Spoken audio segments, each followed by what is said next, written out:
धनंजय मुंडेंनी कोर्टाच्या या निकालावर काय स्पष्टीकरण दिले आपण पाहूया। कोर्टाच्या निर्णयावर मुंडेंनी बचाव केलेला आहे। कोर्टाचा निर्णय फक्त आर्थिक स्वरूपाचा आहे असं त्यांचं म्हणणं आहे। करुणा मुंडेंच्या इतर आरोपांवर मी दोषी नाही असं प्रसिद्धी पत्रक मुंडेंनी जारी केले।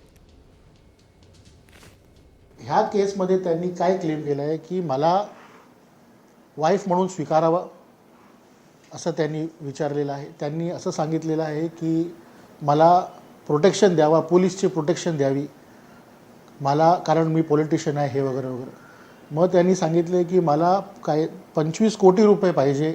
मग त्यांनी म्हटलं मला महिन्या 5 लाख ते 25 लाख रुपये पाहिजे। हे सगळं त्यांनी एका पिटिशनमध्ये फाईल केलेलं आहे। धनंजय मुंडेंनी कोर्टाच्या या निकालावर काय स्पष्टीकरण दिले आपण पाहूया।